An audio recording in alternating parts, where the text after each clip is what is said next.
Hello everyone, welcome back to English communication guru. आज हम एक हिंदी स्टोरी को इंग्लिश में ट्रांसलेट करके इंग्लिश इंप्रूव करेंगे। तो सबसे पहले स्टोरी को रीड करते हैं। आज छुट्टी का दिन है। आनंद की योजना थी कि वह पूरा दिन आराम से सोएगा और छुट्टी का आनंद उठाएगा। उसने सोचा वाह क्या मजेदार दिन होगा, लेकिन तभी घर के दरवाजे पर जोर जोर से घंटी बजने लगी। आनंद ने बेमन से उठकर दरवाजा खोला और सामने उसका दोस्त विशाल खड़ा था, जिसने उसे बताया कि उनके इलाके में निःशुल्क फिटनेस शिविर है और सबको इसमें भाग लेना है। आनंद ने विशाल को मना करने की कोशिश की, लेकिन विशाल उसे खींचता हुआ ले गया। कैंप में आनंद को पूरे दिन जोरदार व्यायाम करवाया गया। जॉगिंग, योग, पुशअप्स और क्या नहीं। शाम तक वह थक कर चूर हो गया। वह घर आकर सीधा बिस्तर पर गिर पड़ा। इस तरह आनंद की छुट्टी आराम के बजाय कसरत में बीत गई। तो चलिए अब स्टोरी को ट्रांसलेट करते हैं। आज छुट्टी का दिन है। Today is a holiday. इसे कैसे ट्रांसलेट करेंगे? Today is a holiday. इसे एक और तरीके से ट्रांसलेट कर सकते हैं, that is it's a holiday today. It's a holiday today. Anand की योजना थी कि वह पूरा दिन आराम से सोएगा और छुट्टी का पूरा आनंद उठाएगा। आनंद हैड प्लान्ड। आनंद की योजना थी। आनंद ने यानी कि पहले से प्लान किया था, तो इसलिए हम यहाँ पे यूज करेंगे आनंद हैड प्लान्ड। ये पास्ट परफेक्ट टेंसेस में कि वह पूरा दिन आराम से सोएगा। तो दैट कि ही वुड स्लीप, वह सोएगा। ही वुड स्लीप, वह सोएगा कंफर्टेबली, आराम से, ऑल डे, पूरा दिन आराम से सोएगा। एंड और एंजॉय द डे ऑफ, और छुट्टी का पूरा आनंद उठाएगा।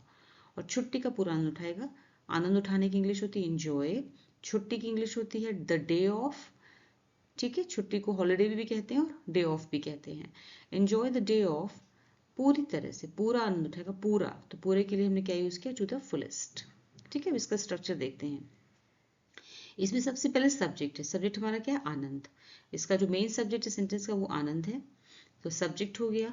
देन हैड, जो कि पास्ट परफेक्ट टेंस का रूल होता है कि सब्जेक्ट के साथ हैड लगेगा, उसके बाद वर्ब की थर्ड फॉर्म, तो वही है आनंद है, देन हैड है, उसके बाद प्लान्ड। प्लान्ड जो है वर्ब की थर्ड फॉर्म है। प्लान की थर्ड फॉर्म होती है प्लान्ड, वर्ब की थर्ड फॉर्म। उसके बाद कनेक्टर यूज किया गया है। कनेक्टर क्या है? दैट। दैट क्या है? कनेक्टर। देन सब्जेक्ट, फिर से सब्जेक्ट है आनंद जो है, नाउन है, तो आनंद का सब्जेक्ट हमने यहाँ पे प्रोनाउन यूज किया है ही। ठीक है, ये सब्जेक्ट है। उसके बाद हमने वुड, मॉडल वर्ब यूज की है वुड, क्योंकि ये पास्ट टेंस का सेंटेंस है आपका, इसलिए यहाँ पर आराम से सोएगा के लिए हम विल नहीं यूज करेंगे, हम वुड यूज करेंगे, क्योंकि पूरा सेंटेंस हमें एक ही टेंस में बनाना है। तो क्योंकि आपका सेंटेंस जो शुरू हुआ था वो आनंद हैड प्लान्ड, यानी कि पास्ट टेंस से शुरू हुआ था, पास्ट परफेक्ट टेंस से, इसलिए हम उसको पूरे सेंटेंस को पास्ट टेंस में ही फ्रेम करेंगे। ठीक है, तो सब्जेक्ट आपका ही हो गया। उसके बाद यहाँ पे आपका वुड क्या है? मॉडल वर्ब है।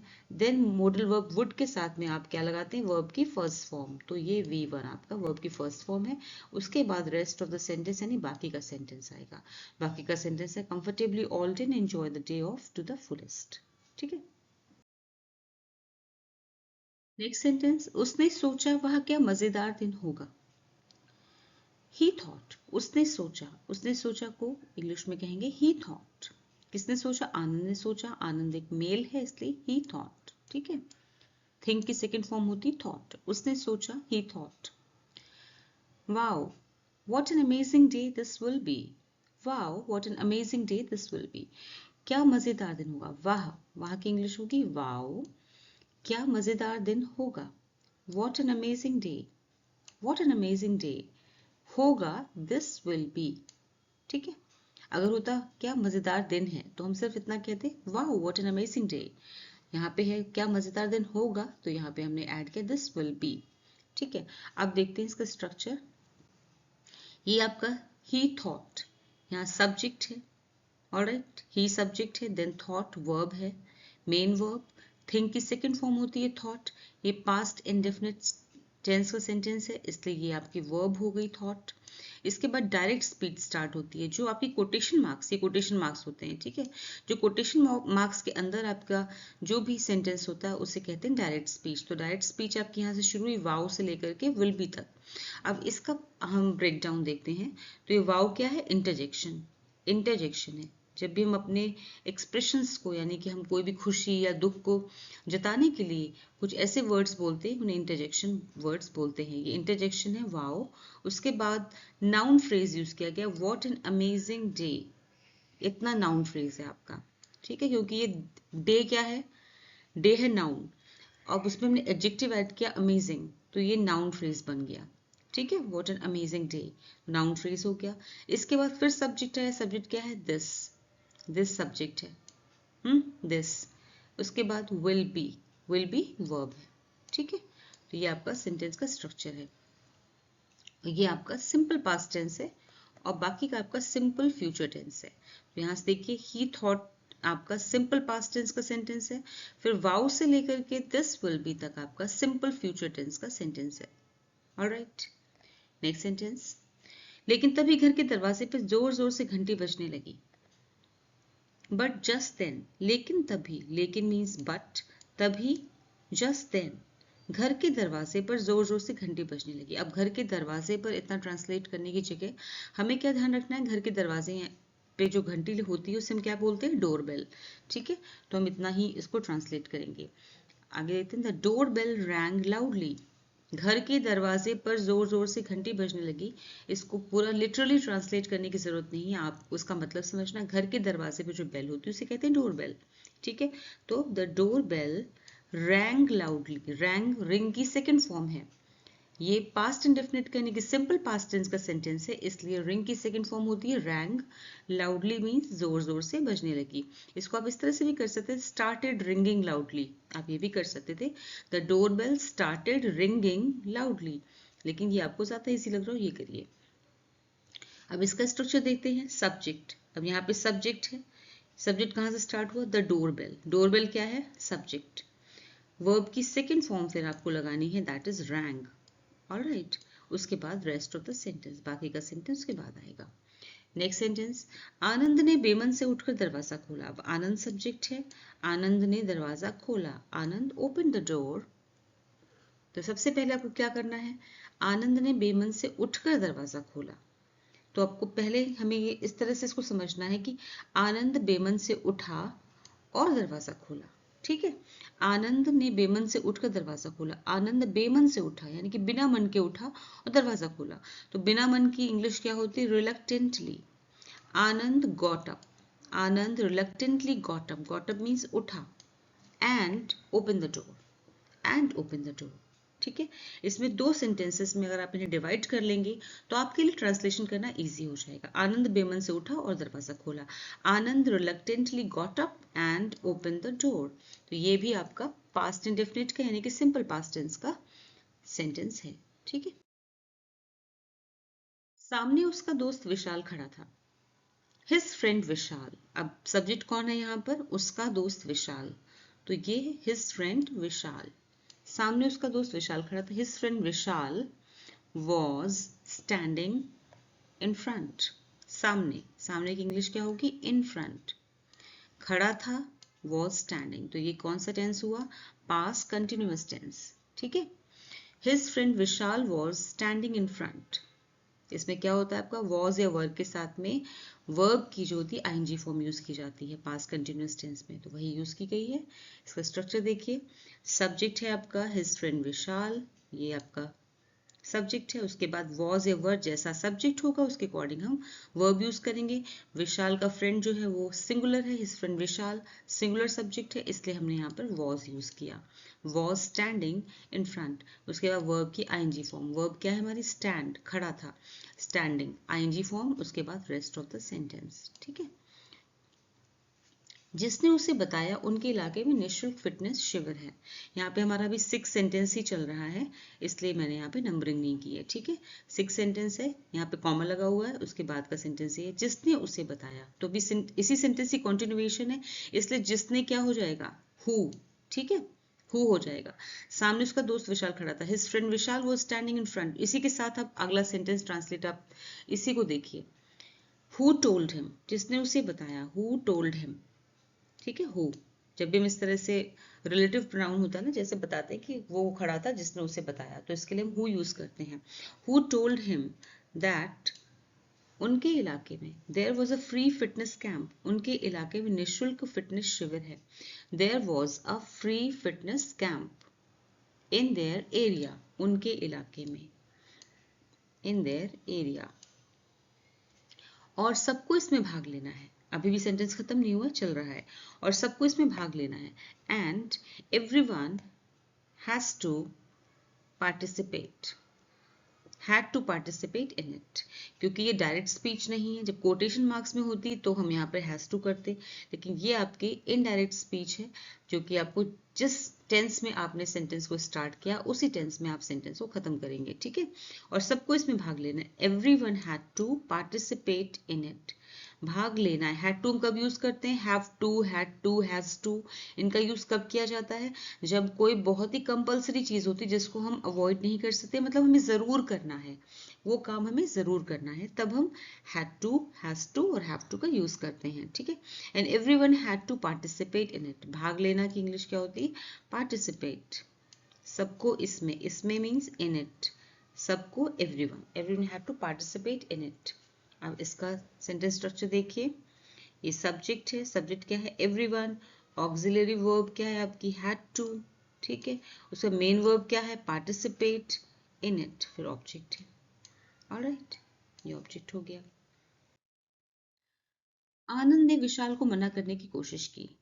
आनंद सब्जेक्ट है, आनंद ट्राइड टू, ट्राइड यहाँ पे वर्ब हो गई, टू रिफ्यूज ये इन्फिनेटिव वर्ब है, और विशाल ऑब्जेक्ट है, ठीक है। आनंद ने विशाल को मना करने की कोशिश की। Anand tried to refuse Vishal, कोशिश की, पास्ट टेंस में क्या हो जाएगा? ट्राइड। सिंपल पास्ट टेंस में ट्राइड टू रिफ्यूज, मना करने की कोशिश की। ये सिंपल पास्ट टेंस का सेंटेंस है। इसका स्ट्रक्चर है, सब्जेक्ट है, सब्जेक्ट आनंद है, वी टू वर्ब की सेकेंड फॉर्म है, that is tried. Infinitive verb क्या है? Refuse. Rest of the sentence के बाद बाकी का सेंटेंस या ऑब्जेक्ट जो भी है। इसके बाद, लेकिन विशाल उसे खींचता हुआ ले गया। अब खींच कर ले जाने की इंग्लिश क्या होती है? Drag away, drag away. लेकिन विशाल, लेकिन Vishal, but Vishal, but Vishal dragged him away, dragged him away. Drag away होती है खींच कर ले जाने की इंग्लिश, लेकिन यहाँ पर आपका जो ऑब्जेक्ट हो बीच में आएगा, क्योंकि फ्रेजल वर्ब्स को इसी तरह से यूज करते हैं सेंटेंस में। But Vishal dragged him away, उसे खींच कर ले गया, खींचता हुआ ले गया, ठीक है। विशाल सब्जेक्ट है और ड्रैग्ड हिम अवे ये आपकी वर्ब हो गई। सिंपल पास्ट टेंस का ये भी सेंटेंस है। इसका स्ट्रक्चर देखिए, सब्जेक्ट, उसके बाद वर्ब की सेकंड फॉर्म, ड्रैग की सेकंड फॉर्म होती ड्रैग्ड, उसके बाद ऑब्जेक्ट, ऑब्जेक्ट क्या है आपका? Him. Alright, next sentence. Camp में आनंद को पूरे दिन जोरदार व्यायाम करवाया गया, जॉगिंग, योग, पुशअप्स और क्या नहीं। आनंद वॉज मेड टू डू, आनंद को करवाया गया, आनंद को, आनंद सब्जेक्ट है, पूरे दिन जोरदार व्यायाम करवाया गया, व्यायाम करवाया गया। जब कोई काम किसी से करवाया जाता है तो हम यूज करते हैं made to do, was made to do, ठीक है। अगर आनंद ये काम खुद करता तो हम कहते आनंद डिड, लेकिन यहाँ पर है आनंद वॉज मेड टू डू, मतलब है आनंद से जोरदार व्यायाम करवाया गया, ठीक है। Made to do intense exercises, intense exercises, जोरदार, जोरदार की इंग्लिश होती है इंटेंस, व्यायाम की एक्सरसाइजेस, ठीक है। जोरदार व्यायाम करवाया गया पूरे दिन, थ्रू आउट द डे, पूरे दिन की इंग्लिश होगी थ्रू आउट द डे, पूरे दिन। कहाँ पर? कैंप में, एट द कैंप। इसके बाद बाकी का सेंटेंस ट्रांसलेट करते हैं, jogging, yoga, pushups and what not, और क्या नहीं। Jogging, yoga, pushups and what not. इसका स्ट्रक्चर देखते हैं।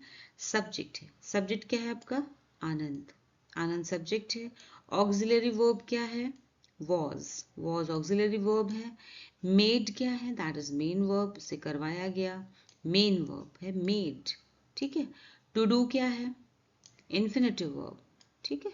इन्फिनेटिव वर्ब है टू डू, जैसे मैंने पहले बताया कि वर्ब से पहले अगर टू लगता है दैट इज इन्फिनेटिव वर्ब। उसके बाद कॉम्प्लीमेंट यूज किया गया, कॉम्प्लीमेंट क्या है? इंटेंस एक्सरसाइजेस, एक्सरसाइज जो है वो नाउन है, उसमें इंटेंस लगा दिया गया, इंटेंस एडजेक्टिव होता है। इंटेंस एक्सरसाइजेस तो मिलके एक नाउन फ्रेज बन गया, that is also complement, complement भी कहते हैं इसको, कॉम्प्लीमेंट है ये। उसके बाद थ्रू आउट द डे, ये क्या है? टाइम, पूरा दिन, टाइम हो गया। एट द कैंप, कहाँ करवाया गया ये सब? एट द कैंप, तो ये प्लेस है, तो ये आपका स्ट्रक्चर हो गया, ठीक है। शाम तक वह थक कर चूर हो गया। अब सेंटेंस को डिवाइड कर लेते हैं। शाम तक वह थक कर चूर हो गया, यानी वो थक गया और चूर हो गया। बाय इवनिंग, शाम तक की इंग्लिश होगी बाय इवनिंग। वह थक गया और चूर हो गया, थक कर चूर हो गया। जब इस तरह के सेंटेंस होते हैं ना, डिवाइड कर लेना चाहिए। तो he became tired and exhausted. He became tired, वो थक गया और चूर हो गया, एंड एग्जॉस्टेड। ठीक है। बिकम की सेकेंड फॉर्म होती है बिकेम, हमने वो यूज की है, ये सिंपल पास्ट का सेंटेंस है। इसमें स्ट्रक्चर देखते हैं, time plus subject plus verb plus complement. देखिए बाय इवनिंग जो आपका है दैट इज टाइम, सब्जेक्ट क्या है ही, ऑलराइट। उसके बाद बिकेम क्या है वर्ब की सेकेंड फॉर्म है। देन कॉम्प्लीमेंट क्या है, एडजेक्टिव्स हैं आपके, टायर्ड एंड एग्जॉस्टेड।